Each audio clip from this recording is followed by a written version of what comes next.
Good morning, all. So we are talking about GOC और GOC में हमारा चालू है एसिडिक नेचर और एसिडिक स्ट्रेंथ के प्रॉब्लम्स। एसिडिक स्ट्रेंथ के प्रॉब्लम्स में हमने बेंजाइक एसिड्स और अलग अलग एसिड्स हमने देखे हैं। इन कंटिन्यूएशन विद दैट आज कुछ एग्जांपल दूंगा और रिएक्शंस ऑफ एसिड में बताऊंगा आज आपको, वो भी थोड़ा इम्पोर्टेंट रहेगा।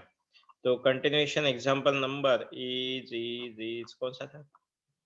लास्ट एग्जांपल नंबर 45 हो गए क्या हमारे? 40 हो गए? नहीं, ज्यादा हो गए शायद। 36, 43, हाँ 43, 44 हो गए, 45 हो गए। तो अभी मैं देता हूँ 46 नंबर का एग्जांपल, ठीक है।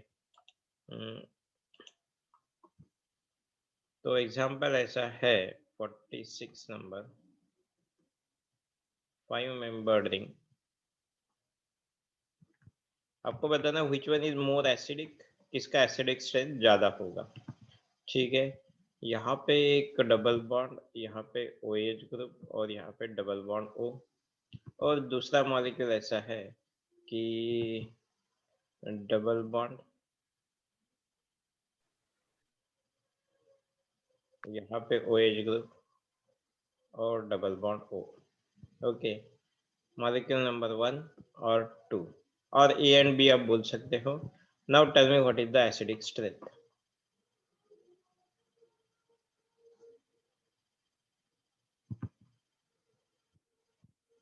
E7।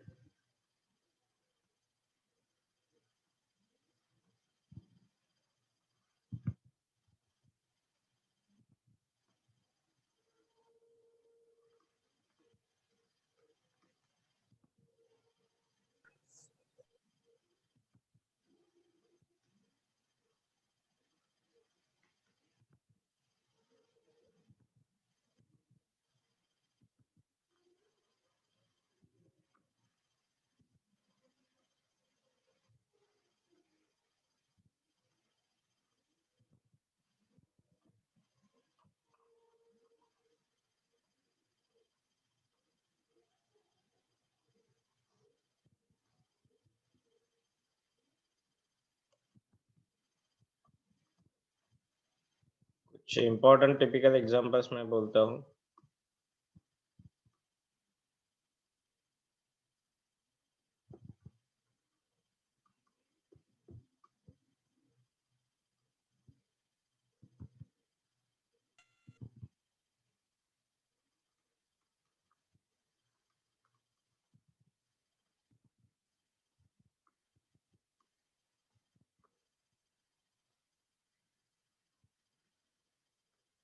ओके, हाँ, solve this 3 examples at least A और B। चलो A और B दे देते हैं इसका नंबर। आपने 1 2 दिया है तो कोई दिक्कत नहीं है, 1 2 बोल दो। A और B। Tell me which one is more acidic. कुछ डिफरेंस है? A is equal to B है या फिर A is greater than B है, A is less than B है, ऐसा कुछ है? कौन सा ज्यादा एसिडिक है?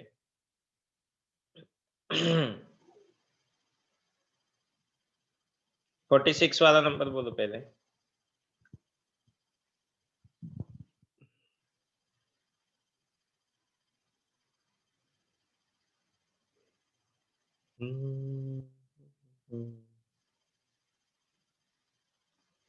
तेरे बिना जिंदगी से शिकवा तू नहीं, शिकवा नहीं।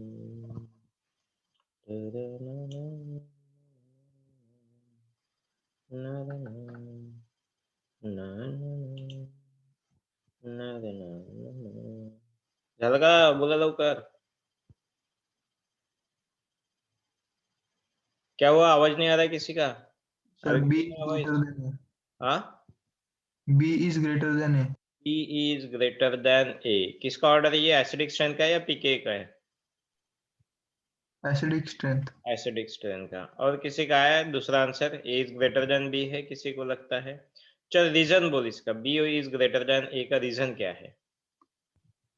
सर वो रेजोनेंस में रेजोनेंस की वजह से। Is that so? चेक कर देते हैं। क्या करते हैं हम, जब भी हमें ऐसे क्वेश्चन आता है, हम निकाल लेते हैं हाइड्रोजन और वहां पे लगा देते हैं निगेटिव चार्ज। हम निकालेंगे हाइड्रोजन, लगाएंगे निगेटिव चार्ज।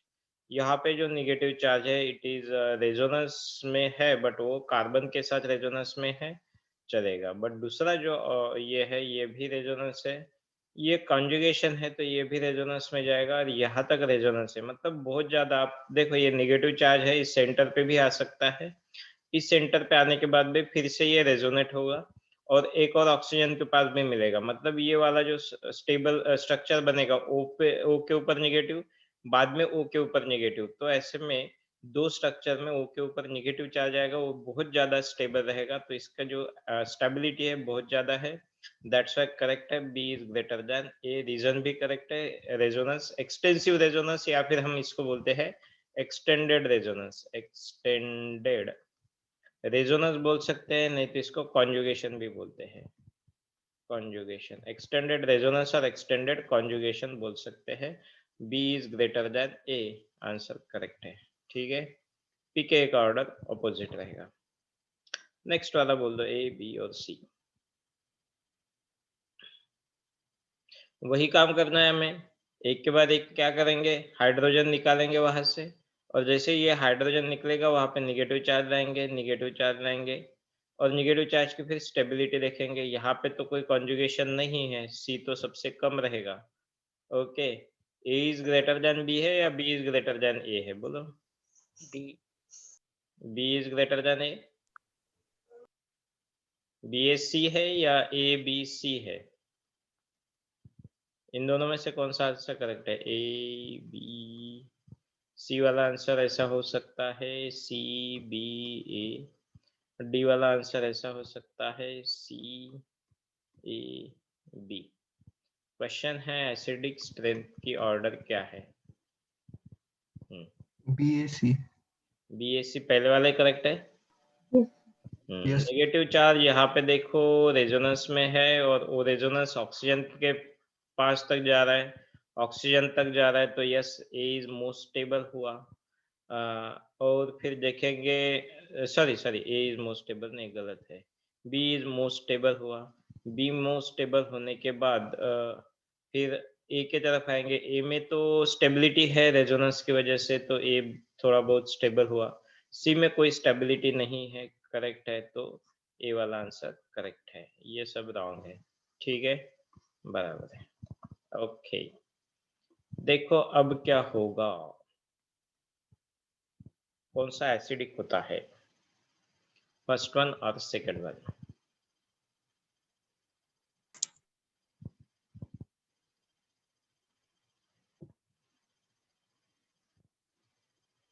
Any guess?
हुआ क्या? Sir B is greater than A। Why B is greater than A? Sir oxygen के ऊपर नेगेटिव चार्ज है। यहाँ पे भी ऑक्सीजन के ऊपर नेगेटिव चार्ज है। सर यहाँ दो यहाँ पे भी दो ऑक्सीजन के ऊपर नेगेटिव चार्ज है। ओ ओ माइनस होगा, यानी ओ एच में से अगर हाइड्रोजन निकल गया तो negative charge is stabilize by two oxygen. हम करते हैं B is very very greater और हाईली एसिडिक देन A, और B का जो नाम होता है that is called as squaric acid. इसका नाम ही है स्क्वायरिक, स्क्वायर, स्क्वायर से आया स्क्वायरिक एसिड। ओके, अब ये स्क्वायरिक एसिड क्या है, तो ध्यान दो यहाँ पे। तो स्क्वायरिक एसिड जो होता है, dianion of squaric acid, squaric acid is highly stable, sorry, squaric acid is highly acidic. ये डायलॉग अब पहले लिखेंगे, what is that, squaric acid is highly acidic, very strong acid, ऐसा लिखेंगे, इज वेरी स्ट्रॉन्ग, बहुत ज्यादा एसिडिक है। Okay, why it is so, this is because dianion of squaric acid is highly stable. Dianion of squaric acid is क्या है ये, highly stable. Okay, बाद में दिखेगा आपको, ये एरोमेटिक भी है, एरोमेटिक स्टेबिलिटी आती है इसको, उसके वजह से ये जो कंपाउंड होता है ये हाईली। अब ध्यान दो यहाँ पे, स्क्वायरिक एसिड पहले बनाएंगे। What is squaric acid, squaric acid nothing but, यहाँ पे डबल बॉन्ड O होगा, OH होगा, OH होगा। हमने बोला है कि डायनाइन बहुत ज्यादा स्टेबल होता है, तो पहले हम इसका डायनाइन निकाल लेंगे। डायनाइन मतलब क्या होता है, तो फिर यहाँ से 2 हाइड्रोजन को लूज करेंगे, -2H+, ठीक है। तो दोनों के पास क्या आ जाएगा, यहाँ पे एक नेगेटिव चार्ज आ जाएगा, एक नेगेटिव चार्ज आ जाएगा। चलो हम इसका स्टेबिलिटी देखेंगे। अब जैसे स्टेबिलिटी देखेंगे, ये यहाँ पे शिफ्ट हो जाएगा। अच्छा अच्छा अच्छा अच्छा, गलत क्या हुआ, अच्छा डबल बॉन्ड था ना यहाँ पे, सॉरी, ये डबल बॉन्ड था, लिखा था ना मैंने ऊपर, हाँ डबल बॉन्ड था इस मॉलिक्यूल में। अब देखो ये डबल बॉन्ड जो होगा, अब देखो ये स्टेबलाइज हो रहा है, ठीक है, तो डबल बॉन्ड इस ऑक्सीजन के ऊपर स्टेबलाइज होगा, तो इस ऑक्सीजन के ऊपर नेगेटिव चार्ज आएगा, ठीक है।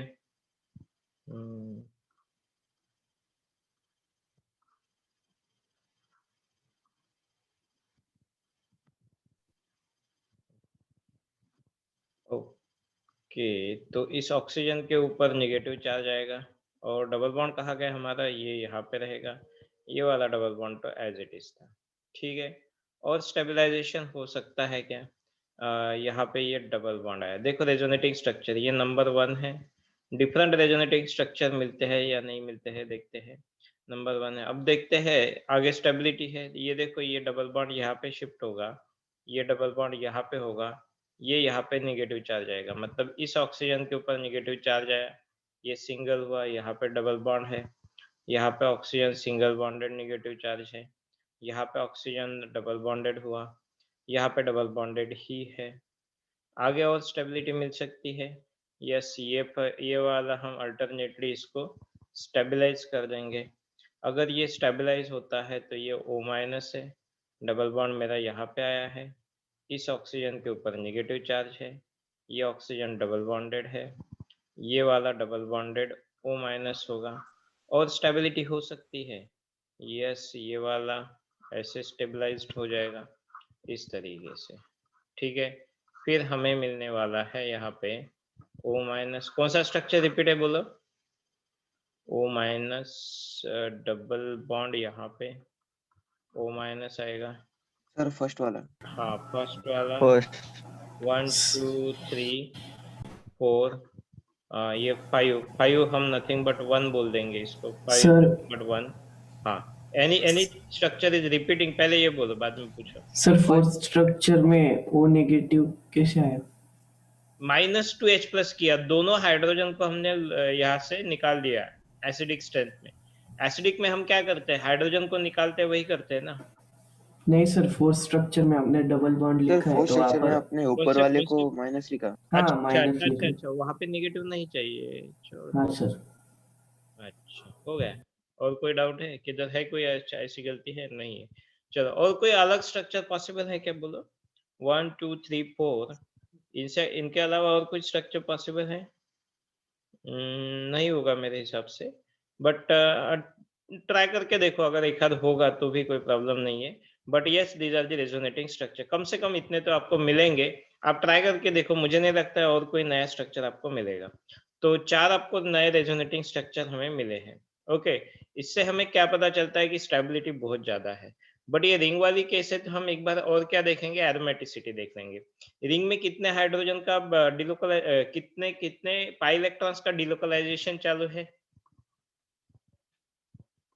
नंबर एक। Of pi electrons in delocalization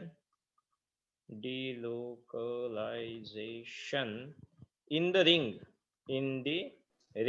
में कितने इसका डिलोकलाइजेशन चालू है?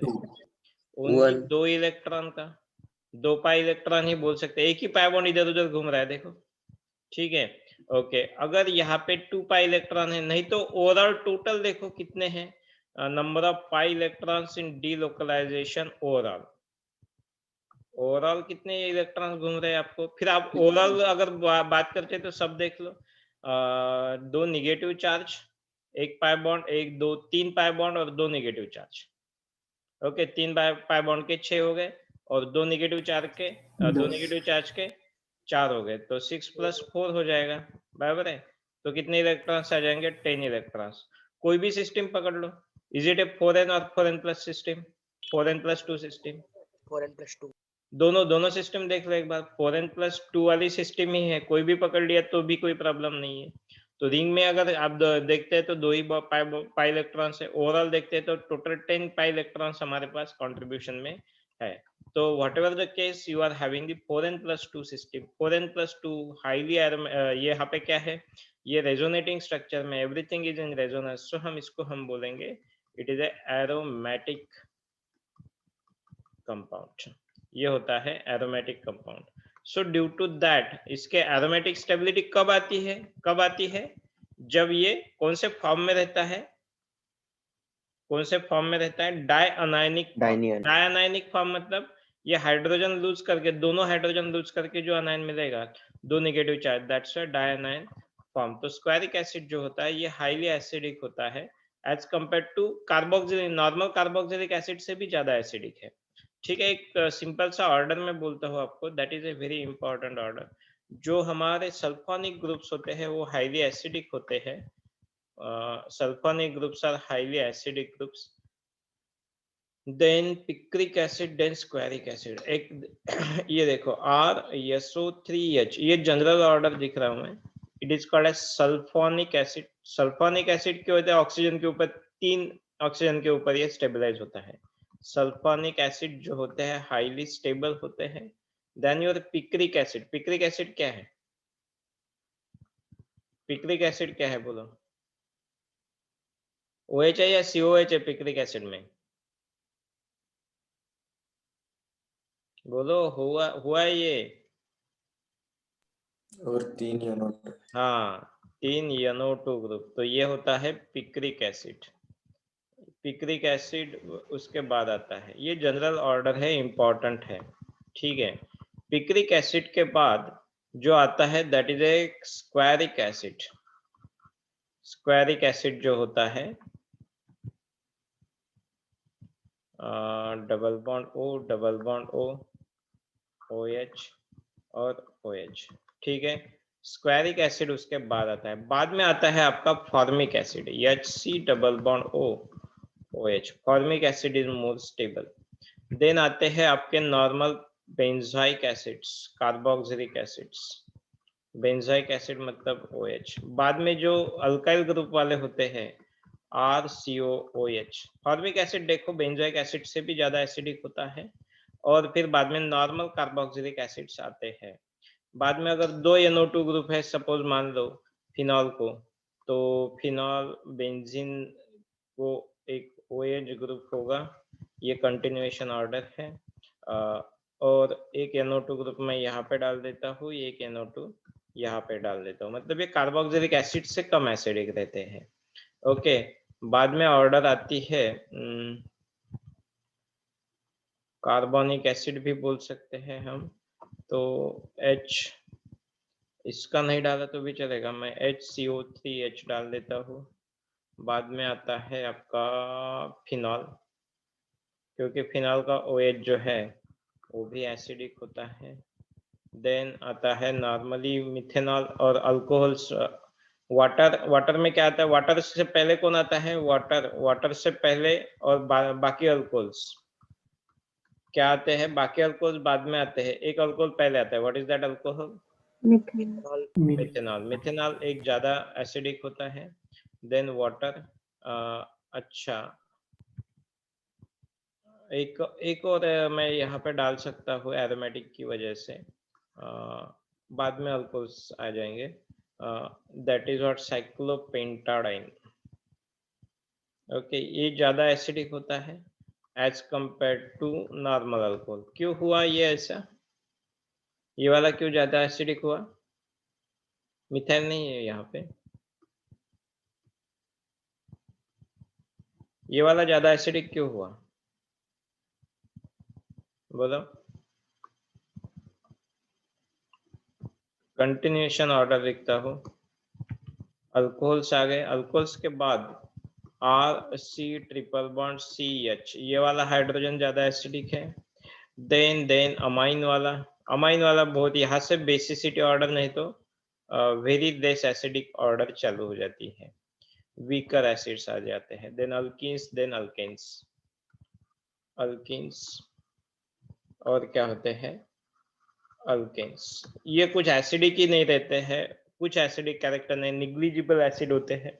मैक्सिमम एसिड आपके यहीं तक होते हैं, ये जो होते हैं ये थोड़े एसिडिक होते हैं, ये वाले कंपाउंड्स एसिडिक नहीं होते हैं, मतलब इनको हाइड्रोजन लूज करने में बहुत ज्यादा तकलीफ होगी, ठीक है। ओके, तो ये नॉर्मल ऑर्डर है। मैंने क्या क्वेश्चन पूछा था, ये ज्यादा क्यों हुआ अल्कोहल से, बोलो। 40 कौन सा था नंबर आज का, 48 हुआ। 49 वाला एग्जाम्पल, 49 वाले एग्जाम्पल में मैंने ये पूछा है आपको क्वेश्चन, इन दोनों में दूसरे वाले अल्कोहल कोई भी दे दो, कौन सा ज्यादा एसिडिक है, तो अभी हमने देखा है। और मिथेनॉल CH3OH, तो मिथेनॉल अगर है तो मिथेनॉल सबसे ज्यादा A, B और C है, ठीक है। ये वाटर से कम एसिडिक है और मिथेनॉल वाटर से ज्यादा एसिडिक है, तो C का नंबर सबसे पहले आ जाएगा, देन A का नंबर आ जाएगा, ओके, और लास्ट में B का नंबर आ जाएगा। इज दैट करेक्ट और नॉट, बोलो एक बार। और why A is greater than B, मेरा क्वेश्चन A है, why A is greater than B, simple सा रीजन है, बोलो जल्दी बोलो, टाइम नहीं चाहिए। नॉन एरोमेटिक, आ वो रेजोनेंस में नहीं, कौन सा, ए वाला। ए वाले में रेजोनेंस है या नहीं है, क्या करेंगे, कौन से हाइड्रोजन निकालेंगे हम यहाँ पे, कौन सा हाइड्रोजन निकालेंगे, डबल बॉन्ड को अटैच्ड होने वाला या फिर ये वाला हाइड्रोजन जहाँ पे मैंने डॉट किया है, sp3 वाला, sp3 वाला, उसके वजह से क्या आ जाएगा, यहाँ पे निगेटिव चार्ज आ जाएगा एरोमेटिक हो जाएगा और वो। ये एरोमेटिक हो जाएगा। देयरफॉर यहाँ पे ऑक्सीजन के ऊपर निगेटिव चार्ज आया, फिर भी ये ज्यादा एरोमेटिक है, okay, as compare to methanol. Methanol ये वाटर से कम है, ये ध्यान में रखो कि ये लेस देन वाटर है, less acidic than water, less acidic than water, acidic than water, but more acidic than other alcohols, other alcohol से ये थोड़ा ज्यादा एसिडिक है। अदर अल्कोहल में सब अल्कोहल्स आ जाएंगे एक्सेप्ट कौन सा, मिथेनॉल। वाटर की जब भी बात आ जाएगी, मिथेनॉल वाटर से ज्यादा एसिडिक है, इसलिए हम मिथेनॉल को सबसे पहले ले लेंगे, ओके, बाद में A आ जाएगा, बाद में B आ जाएगा। इंपॉर्टेंट क्वेश्चन था ये 49 वाला, ठीक है। तो यस, और ऊपर वाले ऑर्डर में कुछ दिक्कत है, ये नॉर्मल ऑर्डर है, ये वाली ऑर्डर आप ध्यान में भी रख सकते हो। सल्फोनिक एसिड जो होते हैं वो हाईली एसिडिक होते हैं, पिक्रिक एसिड का जो एसिडिटी होता है नॉर्मल कार्बोक्सिलिक एसिड से भी, ये देखो normal carboxylic acid formic acid से चालू होते हैं, फॉर्मिक एसिड से भी कुछ एसिड्स होते हैं जो ज्यादा एसिडिक हो सकते हैं, इनमें आता है सल्फोनिक एसिड, इसका नाम ही है पिक्रिक एसिड। देखो कंपाउंड के नाम में ये पिक्रिक एसिड, और इसका नाम हमने अभी बोला है, what is the name of this compound? Squaric acid, squaric acid. Okay, तो ये जो 3 कंपाउंड्स है ये नॉर्मल कार्बोक्सिलिक एसिड से ज्यादा हो सकते हैं, एक्सेप्शनल केसेस में अगर बेंजोइक के ऊपर आप इलेक्ट्रॉन डोनेटिंग विड्रॉइंग ग्रुप अगर डालते हो तो वो स्टेबलाइज कर देगा, ठीक है। ओके चलो ठीक है, सर तो हाँ बोलो। वो वाटर के बाद वो क्या है? वाटर के बाद ये वाला, नहीं सर, पेंटिन शेप वाला। हाँ यही वाला ना, इसका नाम नाम चाहिए क्या? हाँ सर। तू ही बोलना नाम क्या होगा, अलग नाम नहीं है, आईयूपीएसी नाम बोल, इसका क्या होगा बोलो। पेंटाडाइन। पेंटाडाइन, साइक्लिक है तो साइक्लोपेंटाडाइन, साइक्लो पेंटाडाइन। ओके, डाइन मतलब 2 डबल बॉन्ड, पेंटा 5 कार्बन, साइक्लिक साइक्लोपेंटाडाइन। और इसको हम जो बोलते हैं, इसका नाम क्या होगा बोलो, ये वाला जो कंपाउंड है जो अनायन बनाया था हमने, इसका नाम क्या होगा? मीथेन से मिला, चलो हिंट बता देता हूँ, मीथेन से मिला मिथाइल अनायन। अगर इसका नाम पूछा आपको CH3-, what is the name of this? Methyl अनायन बोलेंगे, तो इसका नाम क्या बोलोगे आप? तो इसका नाम पता है आपको, साइक्लोपेंटाडाइन, तो वही लिखो साइक्लोपेंटाडाइन। अब ई हटा दो, लास्ट वाला ये देखो मीथेन, मीथेन से मिला हमें, मीथेन से मिला मिथाइल अनायन, बराबर है, मिथाइल अनायन, मिथाइल अनायन मिला, तो वही काम यहाँ पे भी कर देंगे, ई हटा देंगे, YL लगा देंगे, साइक्लोपेंटाडाइनाइल अनायन। ओके, क्वेश्चन ऐसा पूछेंगे, why cyclopentadienyl अनायन is highly stable, तो ऐसा नाम लिखेंगे पूरा वहां से। ओके, तो ऐसे भी नाम कभी कभी क्वेश्चन में आ जाते हैं। ओके चलो, बहुत हो गए हमारे एग्जांपल्स। हाँ, what I was telling you, मुझे चाहिए था कुछ, मैं रिएक्शंस ऑफ एसिड में बोलने वाला था। रिएक्शंस ऑफ एसिड क्या होते हैं? तो रिएक्शन जनरली एसिड कौन से रिएक्शन शो करते हैं?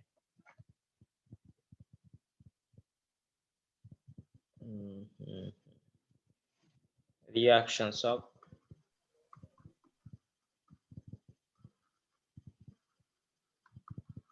एसिड्स, रिएक्शंस ऑफ एसिड, कितने एग्जांपल हो गए थे हमारे? 49। एक 50 मार देते हैं तो फिर मजा आ जाएगा, नहीं तो आप बोलोगे सर इतना मैच खेले आप और 50 नहीं मार दिया आज आपने। ठीक है, तो 50 मार के ही हम दूसरा टॉपिक चालू कर देते। कौन सा एग्जांपल दूं, आप ही बोलो। अच्छा मैं बोलता हूँ आपको, क्वेश्चन ये है कि 50 वाला नंबर, अच्छा एक बहुत सही क्वेश्चन देता हूँ जो नहीं दिया हमने। 1 2 3 C double bond O, C double bond O, HA HB HC, इनमें एसिडिक स्ट्रेंथ के ऑर्डर बोलो। HA HB HC, ABC मतलब उसको डिनोट करने के लिए हमने लेटर्स दिए हैं हाइड्रोजन। चलो बोलो।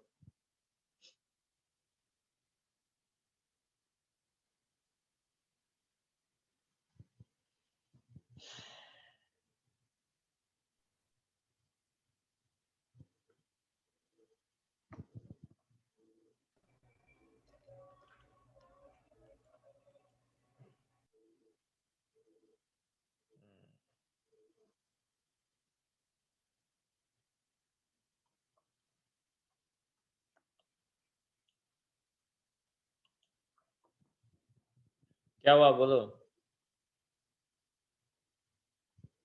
HA HB HC, B सबसे ज्यादा रहेगा, देन A इज BAC रहेगा, BCA रहेगा, या फिर B, बोलो B के बाद क्या लिखूं? दोनों सेम रहेंगे। दोनों सेम रहेंगे, A is equal to B। Okay, yes correct है। Why what is the reason? Sir Sir, C A ना, is equals to A C is ना. Equal to sorry C sorry होगा। सी, हाँ A C, is equals what is to the C. Reason? C लिखूंगा, हाँ ठीक है। What is the reason बोल दो। माइनस आई फिर माइनस आई भी होगा। देखो ना यहाँ पे जैसे हम एच ए को लूज करेंगे, माइनस एच ए और माइनस एच बी। ओके, तो माइनस एच ए जैसे ही होगा तो यहाँ पे जो निगेटिव चार्ज स्टेबलाइजेशन होगा, ये निगेटिव चार्ज आ जाएगा, डबल बॉन्ड ओ रहेगा। So this is the A equal to C. यहाँ पे ए लिखो या फिर माइनस एच सी लिखो, एक ही मिलेगा आपको, स्ट्रक्चर सेम ही है। बट अगर माइनस एच बी किया आपने तो ये वाला स्ट्रक्चर जो रहेगा, ये निगेटिव चार्ज ये ज़्यादा स्टेबलाइज्ड हो जाएगा, क्योंकि ये दो दो इलेक्ट्रॉन विड्रॉइंग ग्रुप के बीच में आता है। सो ओके, तो this negative charge in between, यहाँ पे भी ये रेजोनेंस है, दो तरफ से रेजोनेंस है इसको। सो इट इज स्टेबलाइज्ड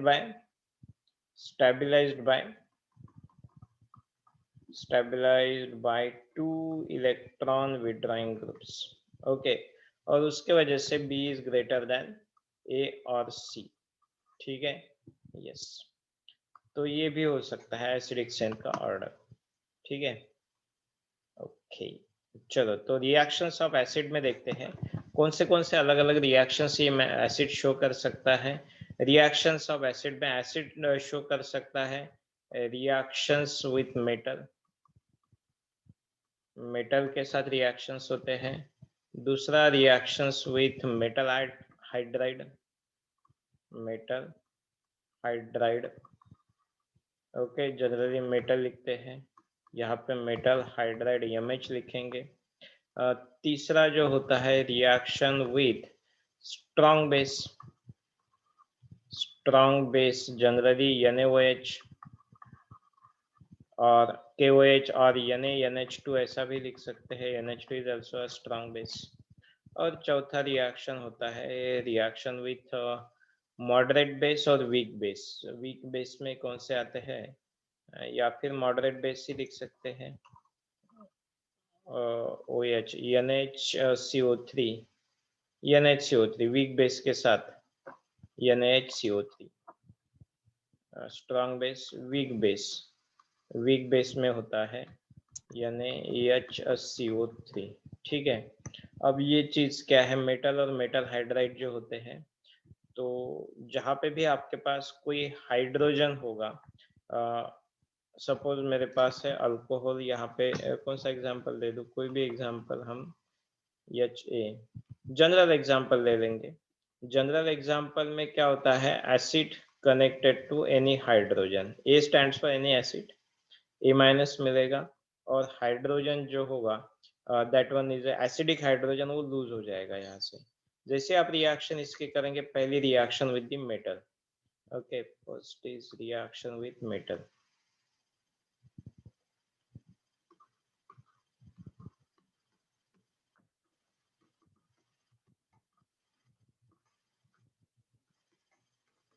कोई भी मेटल अगर आपके पास है तो ये metal sodium, lithium, lithium, potassium, generally sodium lithium बहुत बार यूज करते हैं। ठीक है, तो ये मेटल क्या हो जाएगा, ये मेटल के साथ जैसे रिएक्शन हो जाएगी तो ये जो मेटल यहाँ से ये H+ चला जाएगा, मतलब ये एरो इस तरीके से रहेगा, A के ऊपर निगेटिव चार्ज रहेगा। Okay, what is that is stabilised by, ये मेटल उसको स्टेबलाइज कर देगा M+। ठीक है, और बाद में आपको H2 गैस रिलीज हो जाएगा यहाँ से, H2 गैस। आप इसको अगर बैलेंस करते हो तो दो H2 निकालना है तो आपको ये 2 लिखने पड़ेंगे, और फिर ये 2 लिखने पड़ेंगे, तो 2A- तो मेटल भी आपको 2 लगेंगे। ओके, तब जाके H2 गैस निकल जाएगा। तो ये जनरल रिएक्शन है मेटल के साथ। तो इसका ये क्या होता है, मैकेनिज्म क्या होता है, तो जनरली मेटल का टेंडेंसी क्या होता है, इसको ये देखो, कोई भी रिएक्शन का हम मैकेनिज्म लिखते हैं, आगे चल एक रिएक्शन मैकेनिज्म का ही चैप्टर है, तो कैसे लिखते हैं, तो आपको देखना पड़ता है कि क्या रिएक्शन, कौन से स्टेप्स इन्वॉल्व होते हैं तो रिएक्शन में। ओके, मैकेनिज्म मतलब steps involve in the reaction, कोई भी रिएक्शन विदाउट मैकेनिज्म नहीं रहती है। तो मैकेनिज्म हमें लर्न करना बहुत ही इंपॉर्टेंट रहते हैं। धीरे धीरे देखेंगे ये क्या क्या चीजें होती है। तो यहाँ पे देखेंगे सिंपल, मेटल की क्या कैरेक्टरिस्टिक होती है, बोलो। मेटल क्या करता है? मेटल है मतलब उसका एक कैरेक्टरिस्टिक है। What is that Donate characteristic? electron. हाँ, it will donate the electron. मतलब यहाँ से अगर एक इलेक्ट्रॉन चला जाता है तो इसके ऊपर कौन सा चार्ज आ जाता है? एक इलेक्ट्रॉन गया तो मतलब इसके उस ऊपर आ जाएगा पॉजिटिव चार्ज, ठीक है। और एच जब भी लिखते हैं ए कनेक्टेड टू एच, हम क्या करते हैं इसको इस तरीके से लिखते हैं सो दैट ए के ऊपर नेगेटिव चार्ज आ जाएगा और एच प्लस बन जाएगा, ठीक है। और यहाँ से कटायन मिलेगा, यहाँ से अनायन मिलेगा, मेटल पॉजिटिव प्लस अनायन निगेटिव। तो यहाँ पे ये कॉम्प्लेक्स बन जाएगा, ये निगेटिव यम पॉजिटिव, हम इसको सॉल्ट भी मानते हैं। ओके, सॉल्ट बन सकता है यहाँ पे, ठीक है। और फिर हाइड्रोजन का क्या होगा? तो हाइड्रोजन के पास पॉजिटिव चार्ज है, मतलब इलेक्ट्रॉन है क्या इसके पास? नहीं है। अब जब एक इलेक्ट्रॉन आ जाएगा इसके पास तो ये बन जाएगा हाइड्रोजन रेडिकल। जैसे ही एक इलेक्ट्रॉन आता है उसके पास तो अनपेयर्ड इलेक्ट्रॉन रहेगा वो, तो हाइड्रोजन नाइदर पॉजिटिव ना निगेटिव हो जाएगा और रेडिकल बन जाएगा। ऐसे दो हाइड्रोजन आपको लगेंगे, दो रेडिकल आपस में क्या कर देंगे? Bond formation. एक रेडिकल यहाँ पे है, दूसरा रेडिकल यहाँ पे है, इन दोनों में क्या हो जाएगा? बॉन्ड फॉर्मेशन होगा, एच मॉलिक्यूल मिलेगा, मतलब हमें H2 गैस यहाँ से रिलीज हो जाएगी, ठीक है। H2 गैस लिखते हैं, गैस लिखेंगे तो एरो डालने की जरूरत नहीं है, एरो डालेंगे तो गैस लिखने की जरूरत नहीं है। Okay, so that is so simple, ठीक है। तो ये इसका है मैकेनिज्म। मैं यहाँ पे इसको ऐसे मैकेनिज्म लिख देता हूँ, this is the mechanism of this reaction. Okay, ये बॉक्स में लिखा है। तो ये जो ऐसे स्टेप्स होते हैं वो कुछ रिएक्शन में ज्यादा स्टेप होते हैं, कुछ रिएक्शन में कम स्टेप होते हैं।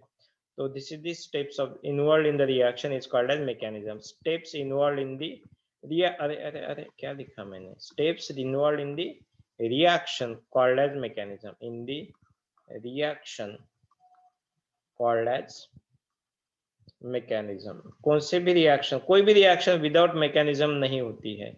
Mechanism, okay. इसके बाद मैं MECH लिखता हूँ, मतलब मैकेनिज्म आपको समझना चाहिए, मैकेनिज्म, ओके, ठीक है। तो ये होता है इसका मैकेनिज्म। यहाँ पे कोई ज्यादा टेंशन लेने की जरूरत नहीं, यहाँ से H+ निकालो, हाइड्रोजन गैस रिलीज हो जाएगा, A- M+ आपको मिल जाएंगे। ये मेटल के साथ रिएक्शन होती है, ठीक है। दूसरी रिएक्शन आती है, दूसरी रिएक्शन जो आती है विद द मेटल हाइड्राइड, दूसरी रिएक्शन जो आती है reaction with metal hydride. Metal hydride मतलब क्या? कि metal connected to one hydrogen atom. अब मेटल और हाइड्राइड, हाइड्राइड जब भी नाम आता है तो हाइड्राइड मतलब H के ऊपर चार्ज कौन सा रहता है जनरली? हाइड्राइड आयन किसको बोलते हैं? Negative charge. Negative charge. Negative. यहाँ पे भी आप पॉजिटिव और निगेटिव चार्ज हम देखते हैं मेटल हाइड्राइड में। मेटल हाइड्राइड में तो इलेक्ट्रो पॉजिटिव कौन रहता है यहाँ पे? मेटल के पास कौन सा चार्ज आएगा फिर? डेल्टा पॉजिटिव या delta Positive. Negative? Delta Delta delta positive. Positive. Metal जो होते हैं इलेक्ट्रो पॉजिटिव होते हैं, तो as compare to metal hydrogen is electronegative here, तो इसके पास जो चार्ज आ जाएगा वो निगेटिव चार्ज आ जाएगा। तो इसको बोलते हैं सोर्स ऑफ, सोर्स ऑफ किसका सोर्स हो जाएगा ये? H- का। ये बॉन्ड ऐसे टूट जाएगा H के ऊपर, H के ऊपर ऐसे टूट जाएगा तो हमें मिलेगा M+ और H- मिला हमें। सो it is the source of H-। H- को ही हम बोलते हैं, name of the ion is hydride ion. Hydride ion, hydride ion का मतलब होता है, हाइड्राइड आयन का मतलब होता है negative charge on the hydrogen. Hydrogen के ऊपर नेगेटिव चार्ज होता है, that is called as hydride ion. तो यहाँ पे रिएक्शन कैसे होगी? रिएक्शन होगी, जनरल रिएक्शन हम लिखते हैं A कनेक्टेड टू H है, मेटल हाइड्राइड है, मेटल कनेक्टेड टू H है। ओके, अब देखो what is positive what is negative here. A में क्या है? डेल्टा पॉजिटिव है या डेल्टा नेगेटिव है? AH है, एसिडिक हाइड्रोजन है। एसिडिक हाइड्रोजन मतलब कौन सा हाइड्रोजन होता है ये? H पॉजिटिव होता है या H नेगेटिव होता है? Positive. H पॉजिटिव होता है, तो A डेल्टा नेगेटिव हुआ और M डेल्टा पॉजिटिव है, H डेल्टा नेगेटिव हुआ। सिंपल क्या करना है, इसका पॉजिटिव इसके नेगेटिव के साथ, इधर का नेगेटिव इसके पॉजिटिव के साथ, मतलब A माइनस किसके साथ जाएगा, M और H, M के साथ जाएगा, H के साथ जाएगा, M के साथ जाएंगे। M के साथ जाएगा, तो हमें मिलेगा A minus connected to M plus, ठीक है। और इधर क्या होगा, इधर का पॉजिटिव H प्लस, इधर के निगेटिव से, इधर भी निगेटिव H माइनस है, H और H में ये क्या हो जाएगा, H2 गैस यहाँ से एलिमिनेट हो जाएगा, H2 गैस यहाँ से एलिमिनेट हो जाएगा। तो ये सिंपल रिएक्शन है with the metals. Okay, metal के साथ भी ऐसी रिएक्शन हो सकती है, ठीक है। कोई भी हमारा मेटल हाइड्राइड बन सकता है, यानी मेटल हाइड्राइड के साथ भी ये रिएक्शन हो सकती है। फॉर एग्जाम्पल ऐसा लिखा है CH3OH is treated with हम क्या लिखेंगे, LiH, what is the product। फिर क्या होगा, यहाँ पे क्या क्या लिखेंगे, प्रोडक्ट साइड में क्या आएगा बोलो, CH3 minus Li plus CH3 minus Li, अच्छा, और क्या होगा बाजू में, H2 H2 released। रिलीज हो जाएगा। ऑक्सीजन किधर गया, ऑक्सीजन किधर गया, OCH3 कहाँ, यहाँ पे क्या गलती की, CH3O माइनस लिखना चाहिए था, CH3O माइनस लिखना चाहिए था, क्योंकि हाइड्रोजन ऑक्सीजन को अटैच्ड होने वाला जाएगा कि कार्बन को अटैच्ड होने वाला, ऑक्सीजन को अटैच्ड होने वाला हाइड्रोजन ज्यादा एसिडिक होता है। और फिर यहाँ से it is stabilised by Li plus, okay. और फिर यहाँ पे मिलेगा क्या हमें, H2 गैस रिलीज हो जाएगा, H2 गैस रिलीज हो जाएगा, ठीक है। इस तरीके से ये सिंपल एग्जाम्पल था, ओके। तो ये हुआ आपका एक एग्जाम्पल। बाद में reaction with strong base, strong base जो होते हैं, थर्ड वाला जो है strong base NaOH, with NaOH मैं लिखता हूँ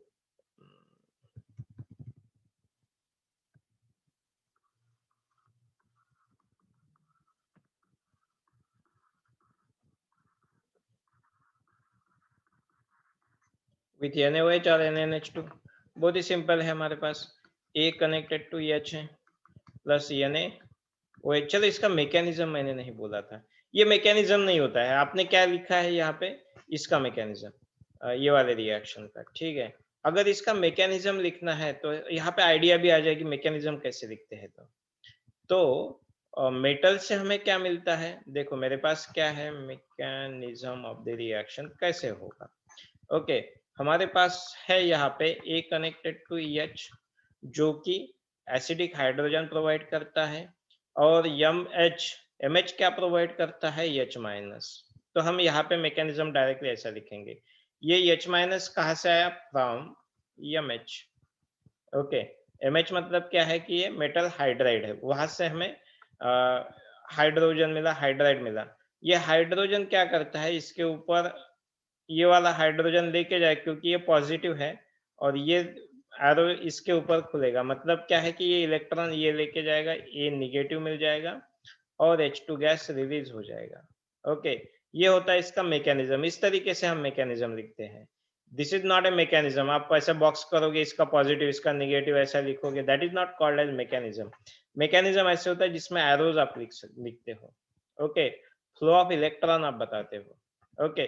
तो A माइनस जो होगा वो किसके साथ स्टेबलाइज हो जाएगा, ये जो M प्लस था उसके साथ, तो या फिर हम यहाँ पे और A माइनस M प्लस ऐसा लिखेंगे, हो गया आपका। ये तो वेरी सिंपल वन स्टेप वाला रिएक्शन था, इस तरीके से रिएक्शन होगा, ठीक है, ओके। NaOH के साथ अगर होता है सर तो वो एरो का नहीं समझा। Arrow is the flow of electron, arrow जो होता है ना मैकेनिज्म में, in mechanism arrow is the flow of electron,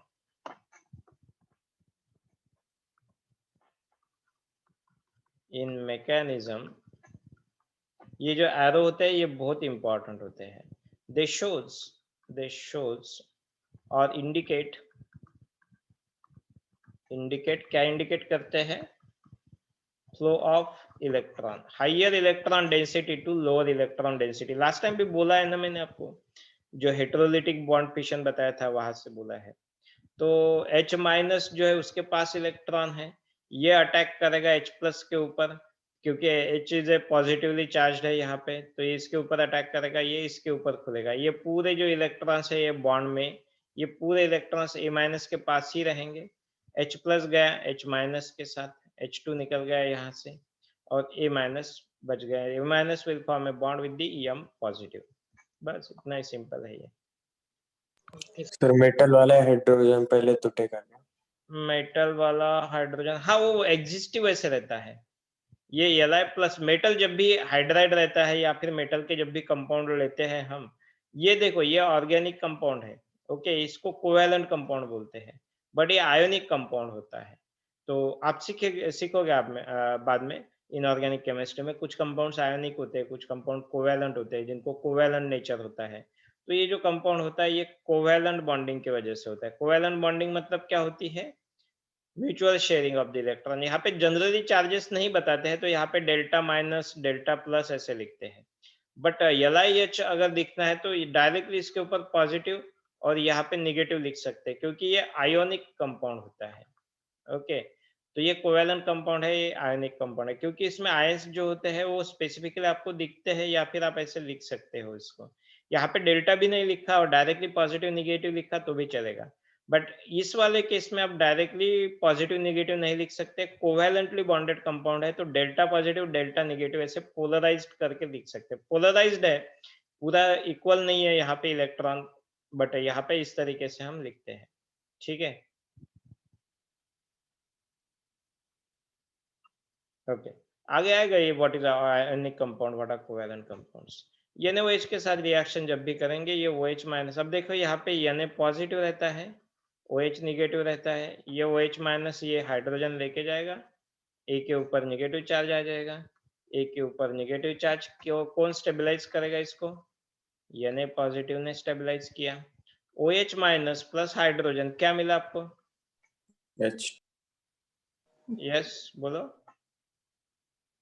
H2 H2 H2 O H2O water molecule, yes, यहाँ से वाटर मॉलिक्यूल ने, या फिर मेरे पास है hydrogen A, acidic hydrogen A connected to H, and whenever it is treated with NaNH2, तो यहाँ पे Na पॉजिटिव होगा, NH2 नेगेटिव होगा, ये ऐसे टूटेगा, या फिर ठीक है ये इस तरीके से ये टूट जाएगा, ये नेगेटिव चार्ज फिर से यहाँ पे अटैक करेगा और A माइनस के साथ रिएक्शन होगी।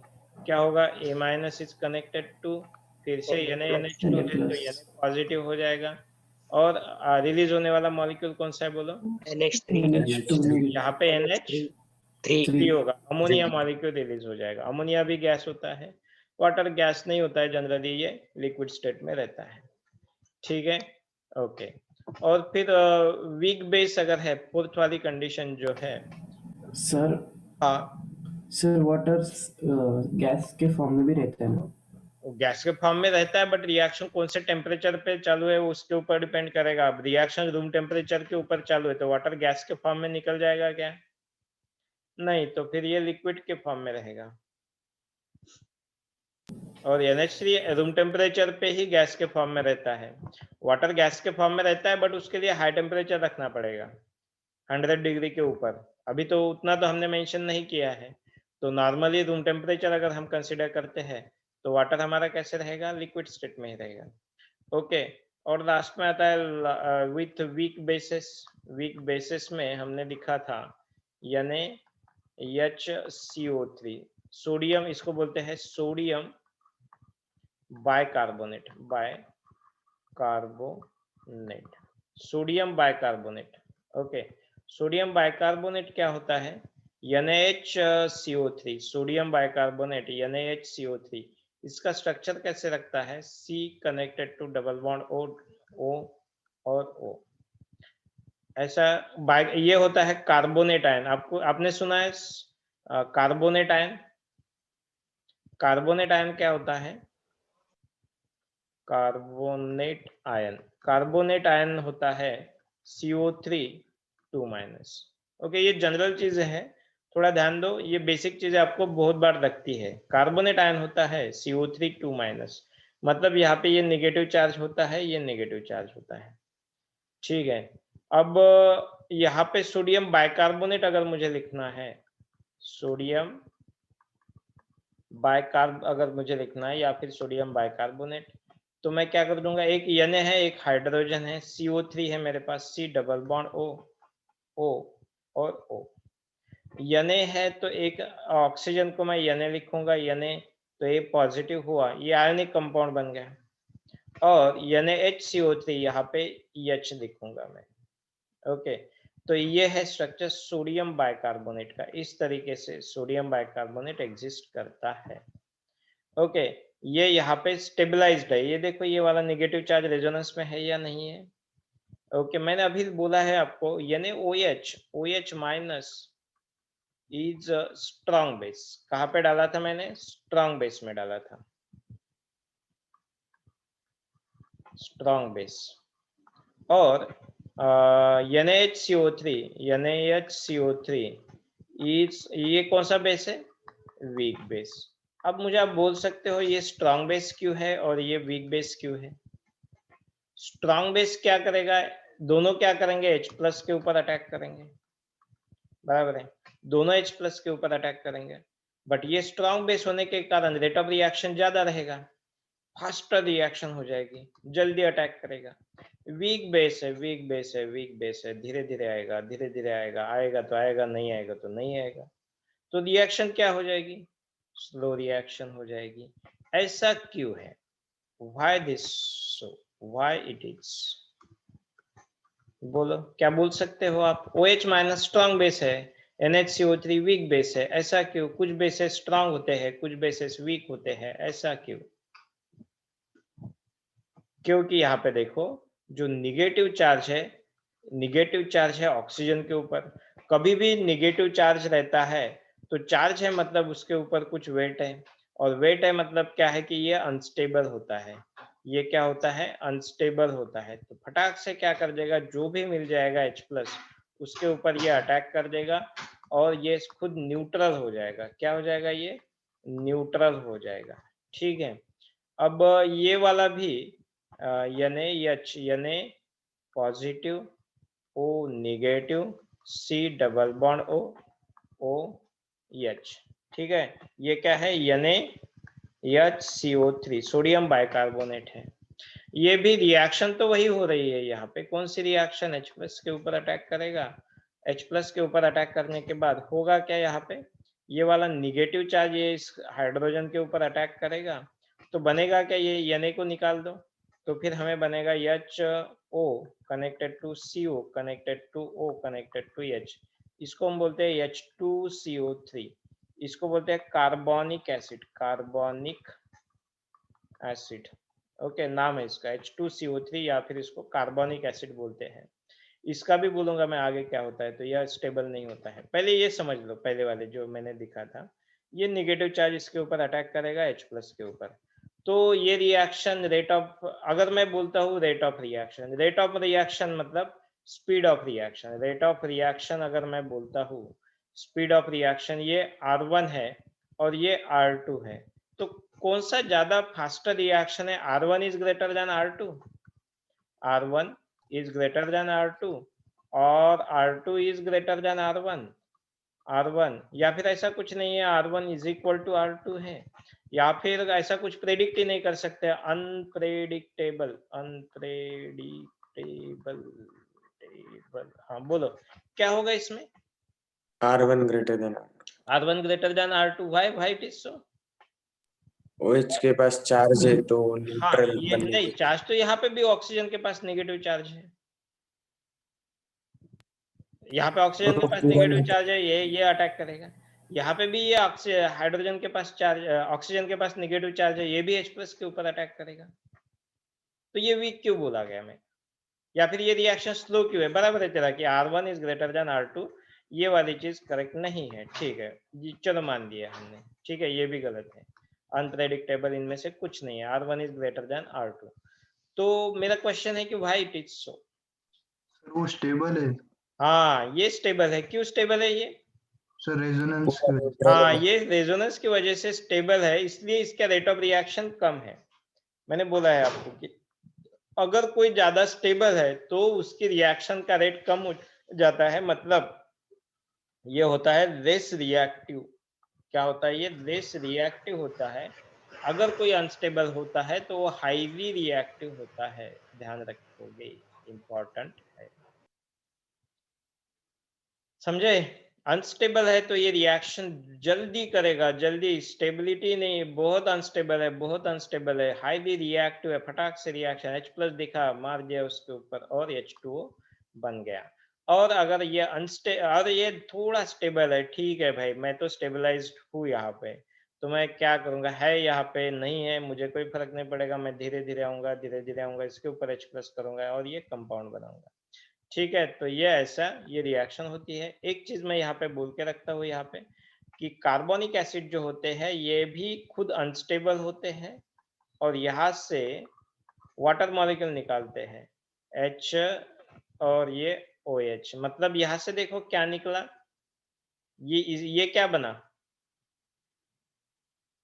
ये क्या बना देखो, HO- बना ना। हाँ सर। अच्छा चलो, इस रिएक्शन को मैं नीचे लिखता हूँ, टाइम हो गया हमारा। चलो, इस रिएक्शन को, मेरे पास है कार्बोनिक एसिड, क्योंकि ये रिएक्शन बहुत ही ध्यान में रखना है, क्योंकि ये रिएक्शन आपको इनऑर्गेनिक केमिस्ट्री में बहुत बार लगती है। ओके, कार्बोनिक एसिड ये कंपाउंड होता है H2CO3। H2CO3 जैसे ही मिलता है आपको, it is H2CO3 और it is also called as carbonic acid। Okay, carbonic acid होता क्या है, तो यहाँ से इस तरीके से मैंने अगर एरोज लिखे हैं तो क्या क्या फॉर्म हो रहा है आपके रिएक्शन में, मुझे ये बोलो आप। ऐसे एरो लिखे हैं मैंने, ऐसे एरो लिखे हैं, मतलब ये एरो जो है वो ऑक्सीजन के ऊपर खुल रहा है, ठीक है, तो इसका क्या बनेगा, मुझे चाहिए ये रिएक्शन में क्या क्या मिला मुझे, बोलो। इसका क्या होगा, इसका क्या होगा बोलो। HO क्या है इसके ऊपर, पॉजिटिव या negative charge? Negative. Negative charge आया, ठीक है, ये तो टूट गया यहाँ से। ये इसका क्या हुआ सर वो डबल बॉन्ड, C डबल या बॉन्ड C डबल बॉन्ड हो और डबल बॉन्ड हो, मतलब ये कौन सा मॉलिक्यूल है, CO2। CO2। और CO2 क्या होता है, गैस होता है, निकल जाएगा। और फिर यहाँ से क्या निकला था इसने, ये तो ऐसा ही अपने H+। बॉन्ड पेयर खुद के साथ लेके गया, तो यहाँ पे क्या हुआ, H+ हुआ, मतलब OH- और H+ क्या हुआ, H2O। H2O। तो यहाँ से और H2O हमें मिल जाएगा, H2O। मतलब जब भी आप इसके बाद एक ध्यान में रखोगे, कार्बोनिक एसिड जब भी दिखेगा आपको HO C double bond O OH, जैसे ही ये कार्बोनिक एसिड वाली चीज दिखेगी, आप पहला काम करोगे, आप वहां से इस तरीके से, ये मैकेनिज्म नहीं रहता है, ये ट्रिक होती है रिएक्शन को ध्यान रखने की। अब तक 10th में अब तक आपने ऐसे इस तरीके से ही रिएक्शन देखी होगी, इसके बाद भी बहुत बार देखोगे, but this is just a trick. Okay, mechanism ये ऊपर है, यहाँ पे ये जो है ना, ये बहुत करेक्ट है। ओके, क्या क्या निकला यहाँ से, ये निकल गया CO2 गैस और यहाँ से निकला वाटर। ये बहुत बेसिक चीज है और ये हर बार आपको बहुत बार इनऑर्गेनिक केमिस्ट्री में भी ये चीज आ जाएगी आपको। कभी भी ध्यान में रखो, कार्बोनिक एसिड H2CO3 जो होता है ये अनस्टेबल होता है और रिलीज करता है, रिलीजेस CO2 एंड वाटर। इस तरीके से मैकेनिज्म मैंने यहाँ पे दिया है, इसका मैकेनिज्म है ऊपर लिखा हुआ, या फिर कभी भी आपके पास CO2 गैस रिलीज हो जाएगी। आज जो भी मैंने कुछ पढ़ाया है, इसी सब का एक्सप्लेनेशन एग्जांपल कल मैं लेने वाला हूँ। कुछ स्ट्रॉन्ग एसिड और वीक एसिड में क्या डिफरेंस होता है, किसके साथ रिएक्शन होती है, ये मैंने आपको क्यों पढ़ाया है, ये सारी चीजें मैं कल एक्सप्लेन करूंगा। हाँ बोल। R1 is greater than R2 or something. कौन सा रेट ऑफ रिएक्शन का क्या?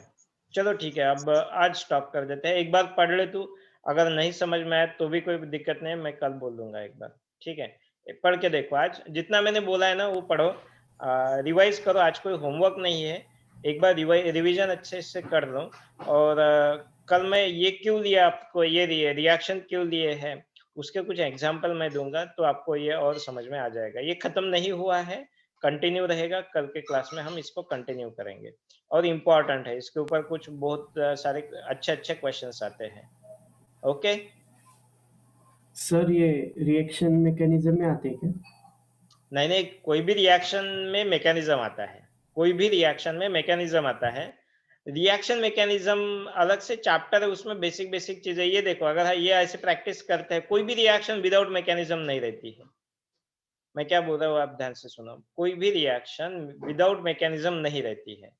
फिर रिएक्शन मैकेनिज्म जो चैप्टर है उसमें क्या पढ़ते हैं, तो ये मैकेनिज्म कैसे दिखते हैं, इससे को क्या क्या होते हैं, न्यूक्लियोफाइल क्या होते हैं, इलेक्ट्रोफाइल क्या होते हैं, टाइप्स ऑफ द रिएक्शन क्या होती है, ये सारी चीजें मैकेनिज्म में पढ़ेंगे। बट ऐसा ही होता है, कोई भी रिएक्शन में नेगेटिव टू पॉजिटिव ध्यान में रखो, नेगेटिव टू पॉजिटिव एरोज का डायरेक्शन फॉलो करना है आपको।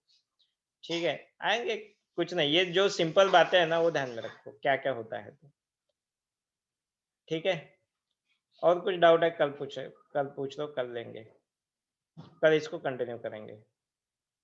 चलो बाय बाय देन।